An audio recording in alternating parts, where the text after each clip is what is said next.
Good afternoon, Scars of the Past Ministry followers. I've been coming to you every day with different episodes. I am Patti Adams. I'm the CEO and founder of Scars of the Past Ministry, where we seek to support sexual assault victims, both men and women, with a holistic approach.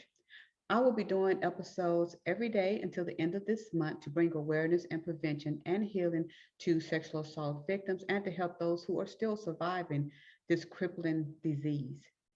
If you missed the other episodes, you can always go to Scars of the Past Facebook Ministries or to my personal page, Patti Adams, or to the YouTube channel to listen to the first two that I did. The first video was on Tell My Story. The second one was on memory loss. And today I will start this episode with asking you a question. How can you help someone? Ask. Go ahead. Ask if there's anything that you can do for someone. We're like in this age of social media, and nobody really asks that question anymore. In fact, there's very little interaction between people at all. There's no physical touch, there's no hugs, there's no kiss on the cheek, there's absolutely nothing. People are walking around lonely and depressed and in despair.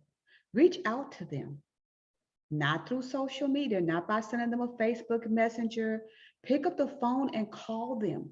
Let them hear your voice. And if you're able to, go and visit them.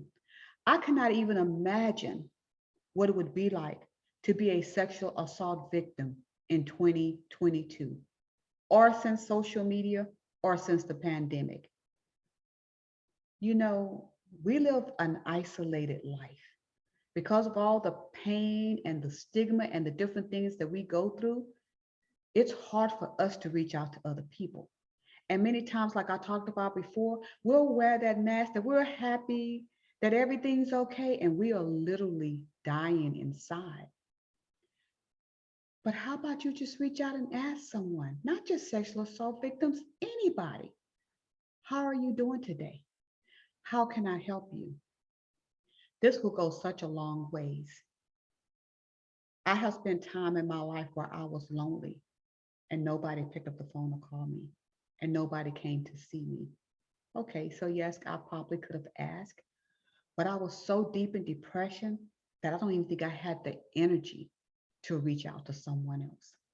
So we all have a responsibility to take care of each other. I do the best that I can to take care of each other. I contact my friends. I visit my friends when I can. And even for those who live in another state, we stay in contact with each other. It's not every day. Sometimes it may not even be every 3 months, but we always know that we're there for each other. And we always know that we can contact each other day or night. And I use that same passion when I'm ministering to scars of the past victims. Anybody that I've ever ministered to know that I will tell them that they can call me anytime, day or night, and I'm going to be there to listen and I'm going to be there to help. We have to be there to help them because sometimes they need to go to the police so that they can try to catch the perpetrator, but they've lost faith in the police. Yes, we have some amazing police officers out there, but because they too have sexually violenced someone, they don't feel safe even going to them. If it's a man that has sexually assaulted a female and most police officers are male, guess what? They're probably not going to go to them to report the incident. And that's the same for men. If it's a woman, female police officer, they're not going to go to them.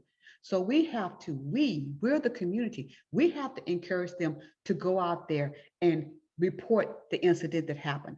Try, if they can, to remember who it was that assaulted them and what they look like. And let me tell you something, it's not an easy thing to do because who wants to look at the face of a person who is raping you or assaulting you or being violent to you? And even if you see the face, I guarantee you that it's not a face that you're going to want to put to memory. It's a face that you're going to want to forget. So you need to be there to talk with your friends. Maybe just something you say will help them to know what they need to do. It's a long journey. And I talk about it like it happened yesterday because sometimes it feels like all of that stuff, it happened to me yesterday. I do feel like I'm healed. I do feel like I hold. I do feel like that I've been set free. But my heart aches for all of those who are hurting right now. Please contact Scars of the Past Ministry if you need some support, if you need some help. I understand that everybody's not going to want to show their face. Everybody's not even going to want to talk. I'm perfectly okay if you do decide that you want to send me a chat message or send me a message through Facebook. I would rather there be some form of communication than no form at all. I do want to encourage you, if you can, if you're a sexual assault victim, reach out to someone.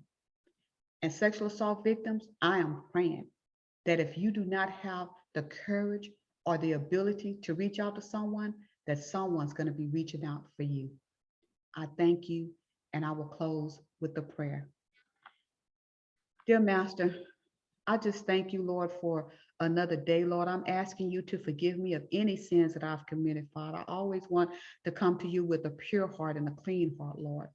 I'm asking you, Lord, to touch every person out there who needs somebody, not just sexual assault victims, Father, but there are so many of our elderly people who live alone and nobody's reaching out to them. There's families where there's violence going on in the home and they are behind closed doors and nobody knows about it because nobody's talking. Let's speak up for each other and let's be there for each other. Let's start back being the community that we were meant to be.